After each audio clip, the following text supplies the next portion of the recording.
अब हम देखेंगे श्रिंकेज अलाउंस। फर्स्ट हमारा अलाउंस है, देखिए मैंने आपको बताया अलाउंसेस क्या होता है।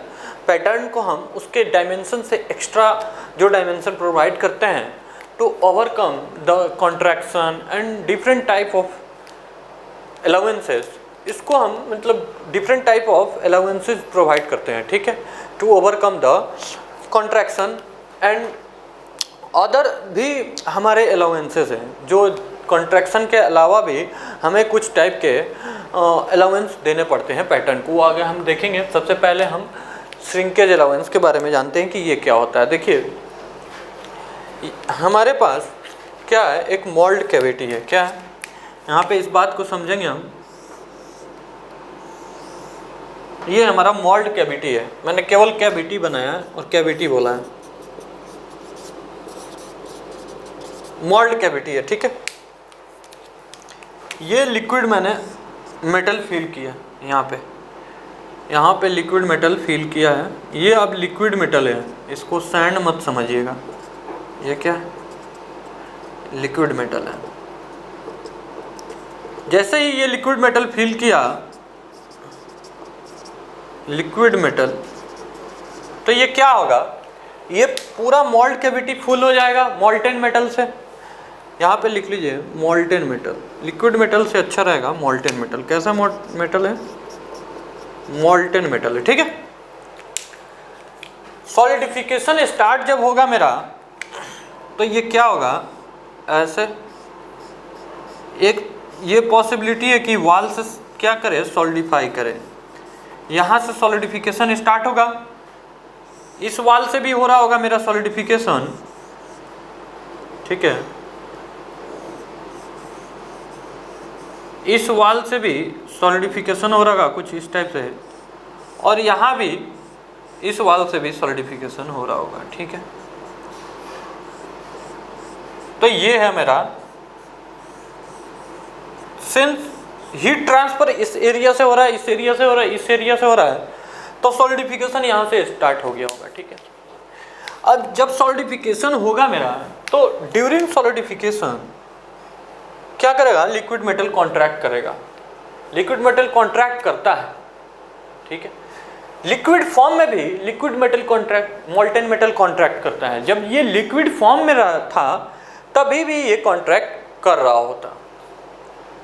कोई कोई ऐसा मेटल है जो एक्सेप्शनल बिहेवियर है, वो क्या करता है, कॉन्ट्रैक्ट नहीं एक्सपेंड करने लगता है, ठीक है।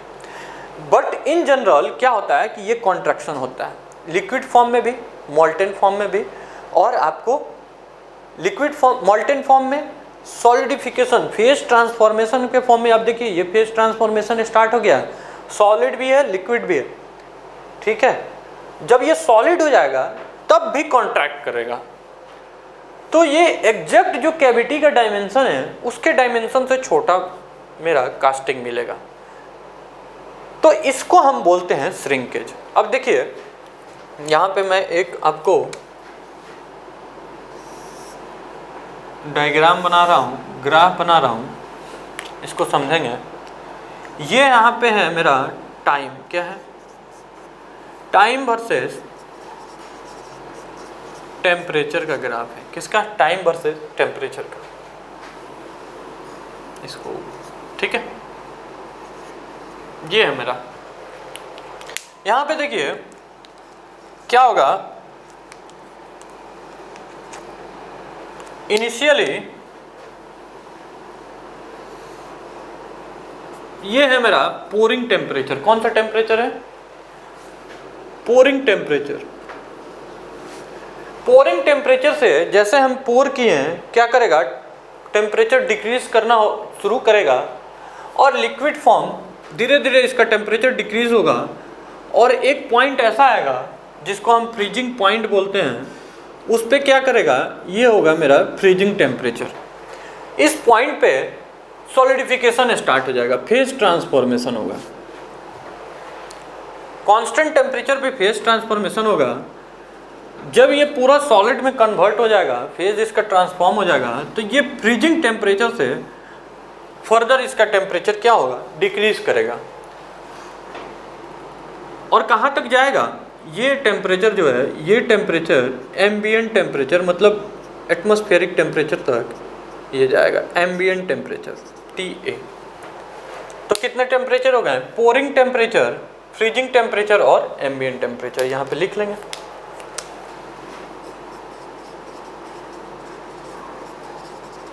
ये कौन सा टेम्परेचर है मेरा? देखिए ये टेम्परेचर मैं ऐसे लिखता हूँ, ठीक है, वॉल्यूम मैं ऐसे लिखता हूँ, आपको समझ जाना पड़ेगा। एक बार मैं बता दूंगा, देखिए टेम्परेचर मैंने ऐसे लिखा है तो आप समझ जाइए वो टेम्परेचर है, ठीक है, पोरिंग टेम्परेचर है।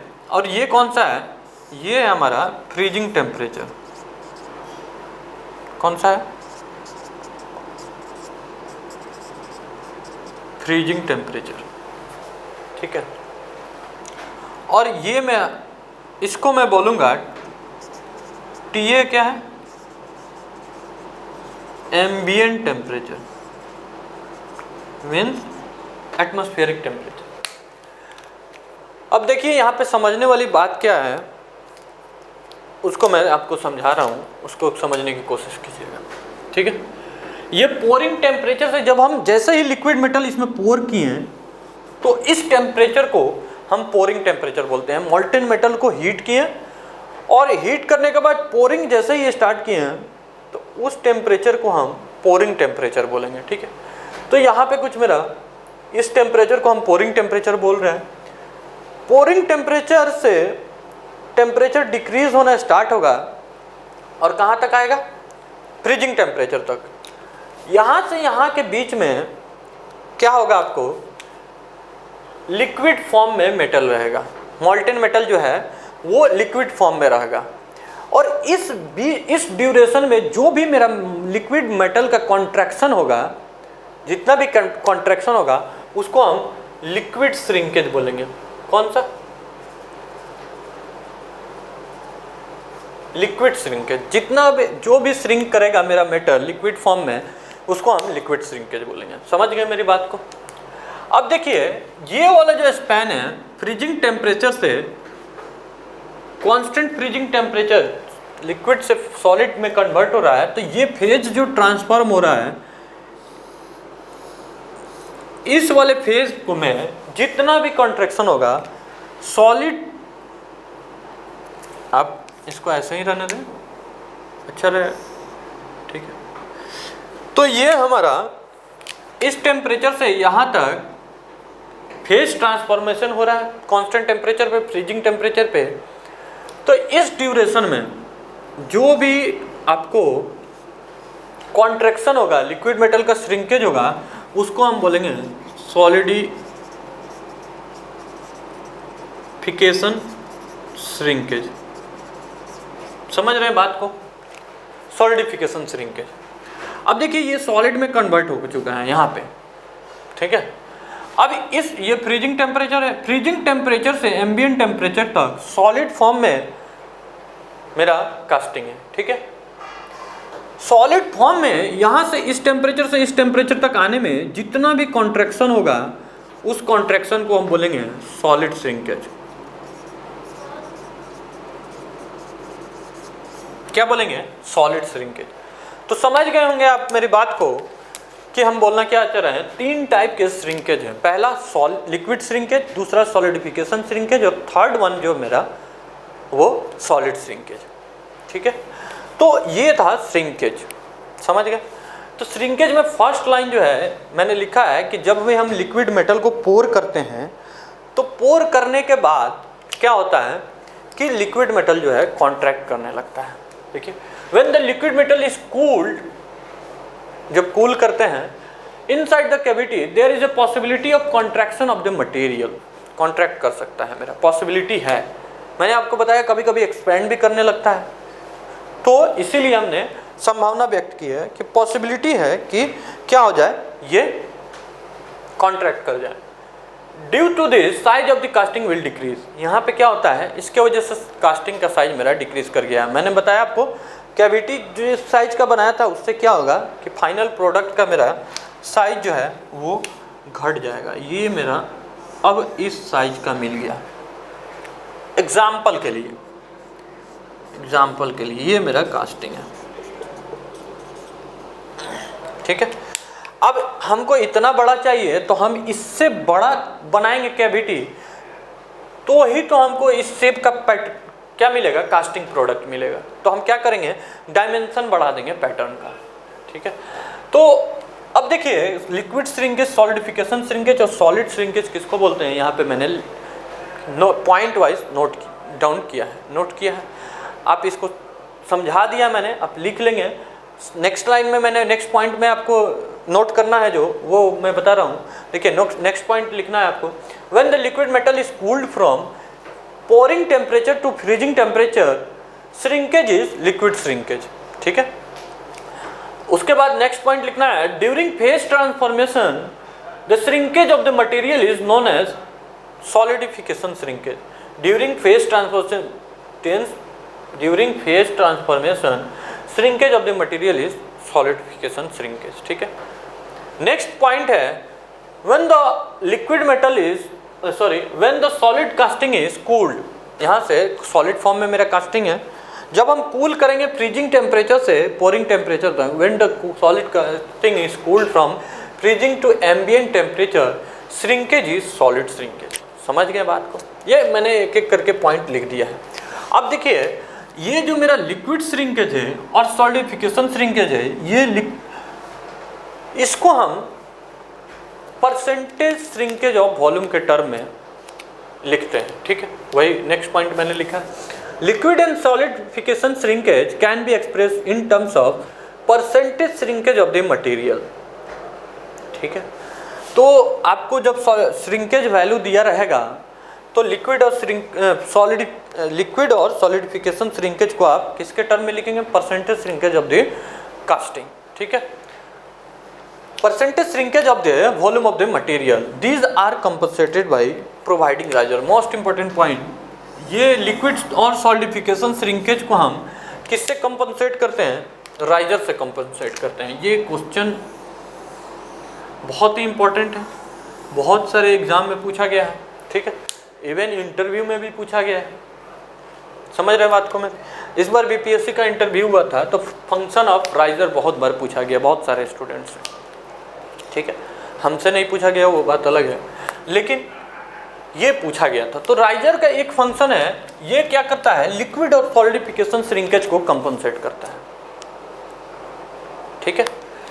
नेक्स्ट लाइन लिख लेंगे, इसमें सॉलिड श्रिंकेज को हम क्या करते हैं, कैसे देते हैं। सॉलिड श्रिंकेज जो है वो सॉलिड स्टेट में पैटर्न को क्या करते हैं, लीनियर डायमेंशन प्रोवाइड कराते हैं। उसमें मैंने नेक्स्ट पॉइंट लिखा हूँ, आप नोट करेंगे। Next point, solid shrinkage is expressed in linear dimension, ठीक है। सॉलिड श्रिंकेज को किस में एक्सप्रेस करते हैं, लीनियर डायमेंशन में एक्सप्रेस करते हैं। This can be compensated by providing shrinkage allowance on the pattern. Pattern को हम क्या करेंगे, सॉलिड श्रिंकेज अगर देना है, देखिए ये दोनों श्रिंकेज तो राइजर से कंपनसेट हो जाते हैं। क्यों, क्योंकि अभी जो है मेरा लिक्विड, ये मेटल जो है सॉलिडिफाई नहीं हुआ है, ठीक है, लिक्विड फॉर्म में है। तो जितना श्रिंक करेगा उतना हम क्या करेंगे, राइजर से एक्स्ट्रा जो मेटल है मोल्टेन फॉर्म में, वो राइजर प्रोवाइड कर देगा और क्या होगा, श्रिंकेज कंपनसेट हो जाएगा। समझ गए बात को। तो हमें केवल कौन सा श्रिंकेज पैटर्न में देना पड़ता है, तो वो है सॉलिड श्रिंकेज। तो shrinkage allowance, solid shrinkage allowance हमें किस में देना पड़ता है, पैटर्न में देना पड़ता है। कभी कभी राइजर का यूज़ नहीं करते हैं, या राइजर होते हुए भी हमें ये अलाउंसेस देना पड़ते हैं, ठीक है, लिक्विड सॉलिड, तो ये सारे हम किस में देते हैं, पैटर्न में देते हैं, ठीक है। तो इस पूरे श्रिंकेज को आप समझ गए होंगे। अब देखिए कुछ मैंने एग्जाम्पल के लिए श्रिंकेज वैल्यू लिख दिया है कि एल्युमिनियम जो है 1 मीटर में 13 mm श्रिंक करता है, क्या करता है, और इसका जो है टोटल श्रिंकेज वैल्यू, इसका जो है liquid and solid shrinkage value जो है एल्युमिनियम का क्या होता है, ज़्यादा होता है, और इसीलिए ज़्यादा वॉल्यूम रिक्वायर्ड होता है। क्या होता है, ज़्यादा वॉल्यूम रिक्वायर्ड होता है किसका, राइजर का, ठीक है। समझ गए आप बात को मेरे। और इसमें जो है टोटल श्रिंकेज वैल्यू जो है वो स्टील का ज़्यादा होता है। किसका ज़्यादा होता है, स्टील का ज़्यादा होता है। बिस्मथ का नेग्लिजिबल होता है, और कास्ट आयरन का 1 मीटर में वो 10 mm श्रिंक कर जाता है। तो ये सारे श्रिंकेज वैल्यूज हैं, ठीक है।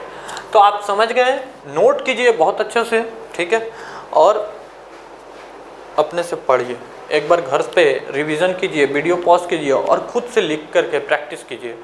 ये आपको ये फिगर बना करके आप बता सकते हैं कि लिक्विड श्रिंकेज क्या है, सॉलिड श्रिंकेज क्या है, श्रिंकेज क्या है इजीली, ठीक है। तो मैंने आपको बताया था कि एक एक फिगर से मैं आपको एक्सप्लेन करूँगा हर चीज़, सारे पूरे सब्जेक्ट को फिगर से कोरिलेट करके पढ़ेंगे और उससे क्या होगा कि हमें याद करने में सुविधा मिलेगी, ठीक है। तो नोट देखिए, अब हम एक प्रॉब्लम करते हैं, इस पे श्रिंकेज पे एक प्रॉब्लम करेंगे, ठीक है। देखिए, एक क्यूबिकल कास्टिंग, एक बार क्वेश्चन को पढ़ लेते हैं। एक क्यूबिकल कास्टिंग 50 mm साइज, मतलब एक साइड उसका क्यूबिकल कास्टिंग है, एक साइज 50 mm है, अंडरगोज वॉल्यूमेट्रिक सॉलिडिफिकेशन श्रिंकेज। क्या है? सॉलिडिफिकेशन श्रिंकेज है, वॉल्यूमेट्रिक सॉलिडिफिकेशन श्रिंकेज 4% है, एंड सॉलिड कॉन्ट्रैक्शन जो हो रहा है मेरा, सॉलिड श्रिंकेज है वो 6% है। There is no riser is used, कोई राइजर यूज नहीं कर रहे हैं। What is the final size of the casting? इस तरह के प्रॉब्लम आपको दिख सकते हैं। देखिए, यहाँ पे मैं आपको वो डायग्राम बना दे रहा हूँ, ठीक है। ये था क्या मेरा टेम्परेचर और ये था टाइम, ठीक है। यहाँ से देखिए, डायरेक्ट सॉलिड स्टेट में श्रिंकेज हो रहा है मेरा, लिक्विड स्टेट में कोई श्रिंकेज नहीं हो रहा है। देखेंगे इधर क्या हो रहा है, लिक्विड स्टेट में श्रिंकेज नहीं हो रहा है, सॉलिडिफिकेशन इस स्टेज में श्रिंकेज हो रहा है और सॉलिड स्टेट में श्रिंकेज हो रहा है, ठीक है। A B C D mean shrinkage कहाँ से कहाँ हो रहा है, बी सी में हो रहा है और हमारा सी डी में हो रहा है, ये मेरा श्रिंकेज हो रहा है, ठीक है। तो यहाँ पे देखिए, गिवन डाटा को लिख लेते हैं, क्या क्या गिवन सॉल्यूशन देंगे, ठीक है। ये हमारा गिवन दैट, क्या गिवन है, कास्टिंग मेरा क्यूबिकल है, क्यूबिकल कास्टिंग साइज जो है कितना है 50 mm है, ठीक है। क्यूबिकल कास्टिंग का साइज मेरा क्या कितना है 50 mm है। देखिए इस तरह से होगा और इसका एक साइड कितना है 50 mm है। अब इसको हम इस तरह से मोल्ड कैविटी होगा, जब इसमें हम मोल्टेन मेटल पोर कर रहे हैं तो ये क्या करेगा, मोल्टेन मेटल श्रिंक करेगा। किस स्टेज में? ये सॉलिडिफिकेशन स्टेज में श्रिंक कर रहा है, सॉलिड स्टेट लिक्विड स्टेट में श्रिंकेज नहीं हो रहा है। तो यहाँ पे लिखेंगे, क्या लिखेंगे, वॉल्यूमेट्रिक सॉलिडिफिकेशन श्रिंकेज 4% हो रहा है आपका, तो यहाँ पे निकाल लेंगे हम वॉल्यूमेट्रिक सॉलिडिफिकेशन श्रिंकेज जो है वो कितना हो रहा है 4% हो रहा है, ठीक है। 4% हो रहा है हमारा, ठीक है। और आपका सॉलिड कॉन्ट्रैक्शन कितना हो रहा है, सॉलिड श्रिंकेज वो हमारा 6% हो रहा है, ठीक है। अब मैंने आपको बताया था कि ये जो श्रिंकेज वैल्यू है ये परसेंटेज ऑफ वॉल्यूम के फॉर्म में होता है, मतलब ये कास्टिंग का जितना वॉल्यूम है उसका इतना परसेंट मेरा श्रिंक कर रहा है। तो यहाँ पे हम निकालेंगे सबसे पहले वॉल्यूम ऑफ कास्टिंग। क्या निकाल लिया, ये कितना होगा, क्यूब है तो 50 का होल क्यूब mm3, इतना होगा आपको।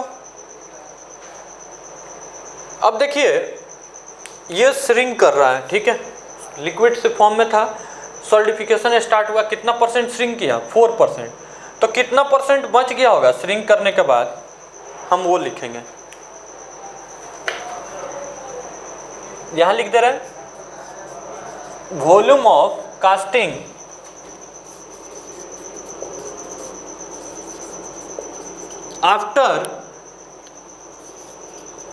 आफ्टर सॉलिडिफिकेशन, किसके, आफ्टर सॉलिडिफिकेशन श्रिंकेज। समझिएगा बात को, हम क्या लिख रहे हैं।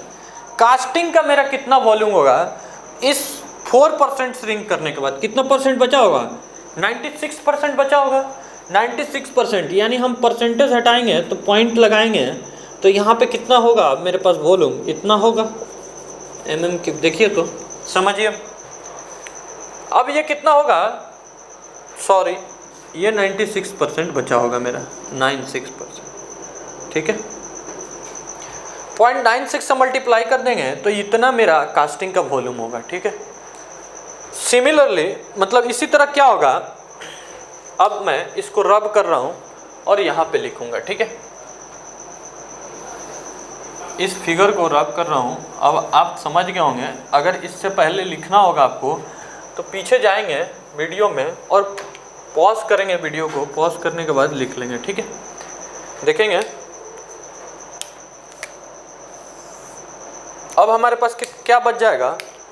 अब हम लिखेंगे, अब देखिए 6% और श्रिंक कर रहा है, कब? सॉलिड स्टेट में। सॉलिड स्टेट में 6% और श्रिंक कर रहा है, तो 6% श्रिंक कर जाएगा। तो इस वॉल्यूम का 6% श्रिंक कर गया तो कितना बचा मेरे पास? 94%। 94% बचा, तो फिर लिख लेंगे volume of casting after solidification, shrinkage and solid shrinkage. क्या होगा? सॉलिडिफिकेशन श्रिंकेज और सॉलिड श्रिंकेज के पास कितना बचा होगा? अब देखिए पहले तो इतना था मेरे पास 96 × 50 का होल क्यूब, इतना वॉल्यूम था। अब इस वॉल्यूम का 6% और कॉन्ट्रैक्ट हो गया तो कितना बचा?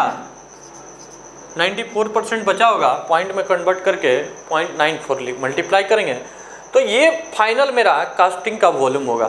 तो ये कितना आएगा जब कैलकुलेट करेंगे? कैलकुलेट करके देख लीजिए, मैंने कैलकुलेट किया है 11280 mm3। तो ये हमारा 11820 mm3, इतना हमारा फाइनल कास्टिंग वॉल्यूम होगा। ठीक है, तो साइज कितना हो जाएगा जब इसको हम साइज निकालेंगे?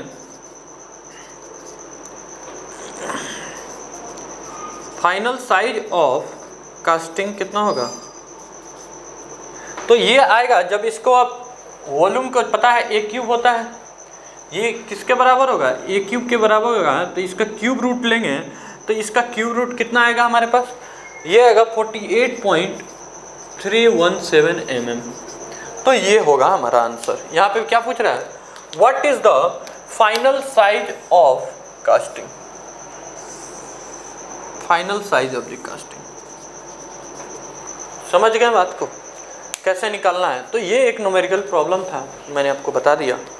आप समझ गए होंगे, तो अच्छे से नोट कीजिए। वो फिगर है उसको पहले बनाइएगा, फिर ये प्रॉब्लम सॉल्व कीजिएगा। ठीक है, यहाँ पे देखिए एक छोटा सा एक्सेप्शन है ग्रे कास्ट आयरन श्रिंकेज में। इसमें क्या होता है कि जब हम लिक्विड मेटल, मोल्टेन मेटल पोर करते हैं मोल्ड कैविटी में, तो ये श्रिंकेज जो है ये श्रिंक नहीं करता है, कॉन्ट्रैक्ट नहीं करता है, बल्कि एक्सपेंड करने लगता है लिक्विड फॉर्म में। ठीक है, एक्सपेंशन हो सकता है इसमें। ये मटेरियल है ग्रे कास्ट आयरन। कैसा? Grey cast iron. तो यहाँ पे फर्स्ट पॉइंट, इसके वजह से ये एक्सपेंशन होता है, इसके वजह से हम क्या करते हैं कि राइजर का यूज़ नहीं करते हैं। जब ग्रे कास्ट आयरन को कास्टिंग करते हैं तो राइजर का यूज़ नहीं करते हैं। ठीक है, राइजर का यूज़ नहीं करते हैं। केवल इसमें सॉलिड स्टेट में कॉन्ट्रैक्शन होता है। तो अगर लिक्विड स्टेट में एक्सपेंशन हुआ है और सॉलिड स्टेट में कॉन्ट्रैक्शन हो रहा है तो हमें केवल लीनियर डायमेंशन में चेंजेस देखने को मिलेगा। वो भी हो सकता है कि वो दोनों एक दूसरे को कंपनसेट कर दे और हमें कोई श्रिंकेज नहीं देना पड़े। लेकिन अगर लीनियर डायमेंशन में चेंजेस है, मतलब सॉलिड एक्सपेंशन जो है वो कम हो रहा है और कॉन्ट्रैक्शन ज़्यादा हो रहा है, लिक्विड स्टेट में एक्सपेंशन जो है कम हो रहा है, सॉलिड स्टेट में कॉन्ट्रैक्शन ज़्यादा हो रहा है, तो हमें क्या करना पड़ेगा? अलाउंस देना पड़ेगा, सॉलिड श्रिंकेज अलाउंस। ठीक है, तो इसी को मैंने लिखा हुआ है, एक एक पॉइंट करके नोट कर लेंगे। पहला है ग्रे कास्ट आयरन का जो जब हम कूल करते हैं तो इसमें एक्सपेंशन होता है। In grey cast iron when the liquid metal is cooled there is a possibility of expansion in the liquid and solidification state. ठीक है, this is due to conversion of graphite flat. ये important point है। इसमें क्या होता है कि grey cast iron में जो कार्बन है वो ग्रेफाइट में कन्वर्ट हो जाता है। किसमें? ग्रेफाइट में कन्वर्ट हो जाता है, ग्रेफाइट फ्लैग बना लेता है। इसके वजह से ही एक्सपेंशन होता है। क्या होता है? इसके वजह से ही एक्सपेंशन होता है। नेक्स्ट पॉइंट लिखेंगे, there is a no use of riser, no need of riser. Riser का हमें जरूरत नहीं पड़ता है यहाँ पे। ठीक, लास्ट पॉइंट लिखेंगे कि सॉलिड कॉन्ट्रैक्शन जो होता है सॉलिड स्टेट में, उसको हम सॉलिड श्रिंकेज से कंपनसेट कर सकते हैं, जो पैटर्न को हम प्रोवाइड करवाते हैं। ठीक, in the solid state there is a possibility of contraction in the material. To overcome this size of the pattern can be increase by providing solid shrinkage allowance. ठीक, तो ये था पूरा मेरा श्रिंकेज अलाउंस। ठीक है, अब हम नेक्स्ट पढ़ेंगे ड्राफ्ट अलाउंस नेक्स्ट क्लास में। आज के लिए इतना ही। Thank you very much. Today we will discuss about the allowances. ठीक है, जो हमने अलाउंसेस किया था, first one that is shrinkage allowance. Okay, next 4 allowance is remains for discussion. Before that, let's solve one problem on the basis of allowances. Okay? देखिए question दिया हुआ है, इसको हम सॉल्व करते हैं। पहले एक बार क्वेश्चन को पढ़ लेंगे।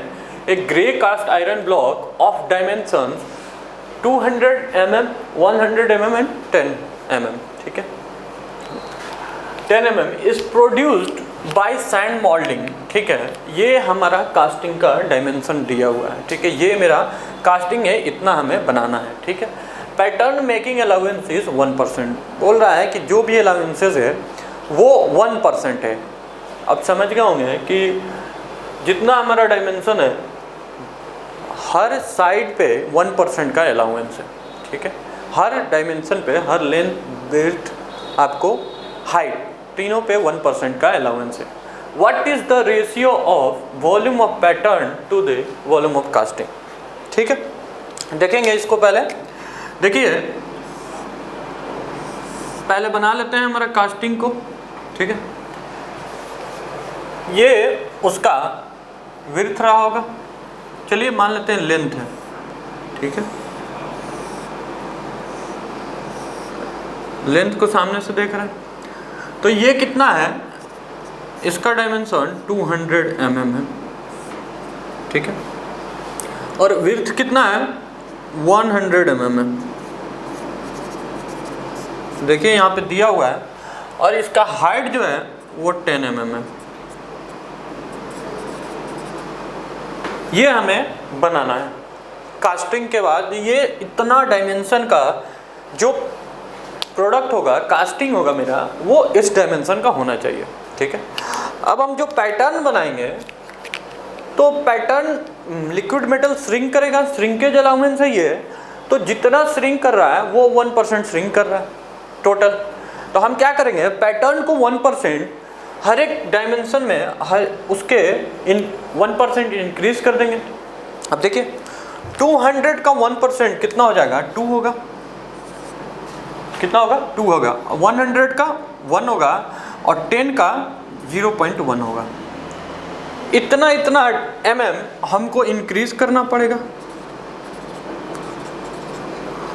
सभी डायमेंशन में। देखिए, तो हम क्या करेंगे, पैटर्न का डायमेंशन बताएंगे। ये है मेरा कास्टिंग।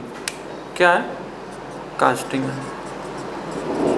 ठीक है, ठीक ना। तो पैटर्न का जब डायमेंशन दिखाएंगे हम, तो पैटर्न एक बना लेंगे। देखिए,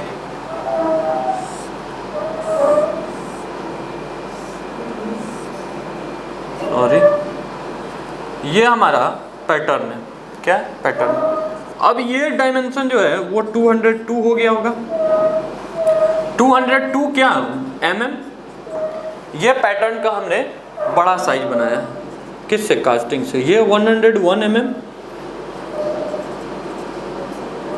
ठीक है, mm है ये। और ये जो है वो 10.1 mm, 0.1 mm इंक्रीज करेगा डायमेंशन इसका, ठीक है। तो हाइट में इंक्रीमेंट जो है 0.1 है, लेंथ में 2 mm है और 1 mm विड्थ में, ठीक है। तो यहाँ पे लिखेंगे हम, वो बताएंगे कि हमारा जो गिवन है वॉल्यूम ऑफ कास्टिंग कितना है। वॉल्यूम ऑफ कास्टिंग हमारा गिवन है, ये है 200 to 100 into 10 क्या mm³। ये हमारा वॉल्यूम ऑफ कास्टिंग, ठीक है। अब ये पैटर्न का हमने डायमेंशन बता दिया है, तो पैटर्न हम इस साइज का बना लेंगे। तो हम यहाँ पे अब बता देंगे कि वॉल्यूम ऑफ का पैटर्न क्या हो जाएगा। बहुत ही आसान सा सवाल है, बस एक बार समझ जाना है। वॉल्यूम ऑफ पैटर्न अब जो है वो 202 into 101 into 10.1 इतना mm³ हो जाएगा। अब इन दोनों का रेशियो ही तो पूछा है। देखिए, the ratio of volume of pattern to the volume of casting, इन दोनों का रेशियो निकाल लेंगे। तो यहाँ पे लिख देंगे रेशियो। रेशियो हमारा कितना हो जाएगा 202 into 101 into 10.1 divided by 200 into 100 into 10, ठीक है। ये हमारा रेशियो हो जाएगा। और ये कितना आएगा, ये आपका जाएगा 1.03, ठीक है। रेशियो तो डायमेंशन लो, समझ गए बात को। तो ये एक छोटा सा प्रॉब्लम था, ठीक है। तो इसमें प्रॉब्लम बहुत ही हार्ड नहीं होते हैं, बस थोड़ा सा कॉन्सेप्चुअल होते हैं और इजी टू सॉल्व होते हैं, ठीक है। आप आसानी से सॉल्व कर सकते हैं। तो नेक्स्ट जो हमारा अलाउंस है वो देखते हैं। देखिए, मैंने आपको बताया श्रिंकेज अलाउंस, उसमें एक बार मैं फिर से रिवाइज कर दे रहा हूँ आपके लिए। श्रिंकेज जो अलाउंस था हमारा, वो फर्स्ट क्या हो रहा था, लिक्विड मेटल को जब हम मॉल्टेन मेटल को पोर कर रहे थे मोल्ड कैविटी में, वहाँ से लिक्विड स्टेट में जो श्रिंकेज हो रहा था, जो कॉन्ट्रैक्शन हो रहा था, उसको लिक्विड श्रिंकेज बोल रहे थे। पोरिंग टेम्परेचर से जब लिक्विड मोल्टेन मेटल हमारा टेम्परेचर डिक्रीज करते हुए आपको जब फ्रीजिंग टेम्परेचर तक आ रहा था, और वहाँ से फ्रीजिंग टेम्परेचर से जब कांस्टेंट टेम्परेचर पे फेस चेंजिंग हो रहा था, तो कॉन्ट्रैक्शन उस समय भी हो रहा था हमारा। तो उस कॉन्ट्रैक्शन को फ्रीजिंग टेम्परेचर पे फेस चेंज में जो कॉन्ट्रैक्शन हो रहा है, उस कॉन्ट्रैक्शन को हम क्या बोल रहे थे, सॉलिडिफिकेशन श्रिंकेज, समझ गए। और लास्ट जो है फ्रीजिंग टेम्परेचर से सॉलिड, जब पूरा फेस ट्रांसफॉर्मेशन हो गया है, सॉलिड स्टेट में मेरा कास्टिंग है, उसके बाद जब कूलिंग हम कर रहे हैं फ्रीजिंग टेम्परेचर से एम्बिएंट टेम्परेचर तक, तो वो जो श्रिंकेज हमें मिल रहा था वो कौन सा श्रिंकेज था, वो आपको सॉलिड श्रिंकेज था।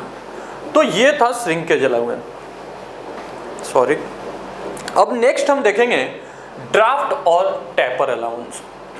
देखिए, ड्राफ्ट और टेपर अलाउंस क्या है, इसको समझते हैं। आप एक ऐसा पैटर्न बनाएं, ठीक है। इसका वर्टिकल हाइट थोड़ा सा ज़्यादा है इसके विड्थ, ठीक है। ये डायमेंशन वर्टिकल वाला उसका हॉरिजॉन्टल डायमेंशन से ज़्यादा है। जब हम इसको मोल्ड कैविटी में रखें, ठीक है, ये हमारा मोल्ड कैविटी है, ये हमारा पैटर्न है, ठीक है। मोल्ड कैविटी के चारों ओर क्या होगा, मोल्डिंग सैंड होगा, जिसका कॉम्पोजिशन मैंने आपको बताया था कि क्या क्या होता है। कॉम्पोजिशन डिटेल में डिस्कस करेंगे। फिलहाल मैंने आपको बताया था कि मोल्डिंग सैंड जो है वो सैंड होता है, सिलिका सैंड होता है, वाटर होता है, ठीक है, वाटर होता है आपको, उसके बाद से क्ले होता है, और क्या होता है, एडिटिव्स होते हैं, ठीक है। तो ये हमारा मोल्डिंग सैंड है। क्या है? मोल्डिंग सैंड है। एकदम आराम से इजी वे में हम आपको समझाएंगे, ठीक है। अब देखिए, इसको तो मैंने चलिए रख दिया, ठीक है। मानते हैं कि हम इसको ऊपर से देख रहे हैं। कैसे देख रहे हैं? ये हमारा टॉप व्यू है, ठीक है। इस तरह से होगा। जब हम इसको निकालने जाएंगे, इसका जो डायमेंशन है, वर्टिकल हाइट जो है वो थोड़ा सा ज़्यादा है। क्या है? ज़्यादा। तो इसके क्या होगा, इसके वॉल में जो सैंड होगा वो इसमें चिपका हुआ रहेगा, ठीक है। तो हम निकालने जाएंगे तो ये वॉल को ब्रेक कर सकता है, ठीक है। तो हम क्या करते हैं, इस पैटर्न को, ये वॉल को ब्रेक ना करे और इजीली रिमूव हो जाए, इस पैटर्न को क्या करते हैं, थोड़ा टैपर बनाते हैं। क्या करते हैं? टैपर बनाते हैं।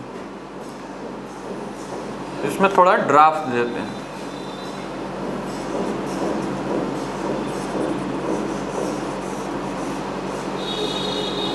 ये होगा टैपर। अब कितना टैपर बनाते हैं ये मैं आपको बताऊंगा। देखिए, इसके वर्टिकल हाइट पे इसका टैपर डिपेंड करेगा। ये कितना होगा, ये मान लेते हैं x है, और इसके में जो एंगल है, टैपर एंगल, ये थीटा है, और ये जो हाइट है ये क्या है, h है। तो अब जानते हैं tan थीटा क्या है। डायमेंशन इसी पे डिपेंड करता है, और वो x और h में एक रिलेशन होता है, ठीक है। तो ये हमारा टैपर अलाउंस है x। तो इतना हम अलाउंस देंगे तो ये पैटर्न हमारा इजीली क्या होगा, रिमूव हो जाएगा।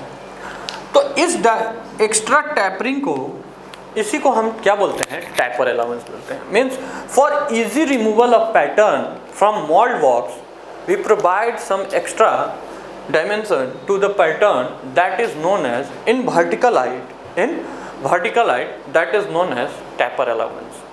Okay, तो हम यही लिख दिए, for easy removal of pattern from mold for vertical surface of the pattern draft or taper allowance is provided. It will depend on vertical height. ठीक है, तो इसको नोट करेंगे। taper allowance, ये x और h में जो रिलेशन है वो मैं आपको बता दूंगा, अभी थोड़ा सा कंफ्यूजन है, ठीक है। फिर भी आप ये जान लीजिए कि ये जो थीटा है वो किस पे डिपेंड करता है, x और h में पे डिपेंड करता है। मेनली h पे डिपेंड करता है, और ये डायमेंशन हम फाइंड कर लेते हैं, ठीक है। समझ गए बात को? ठीक है, नोट करेंगे।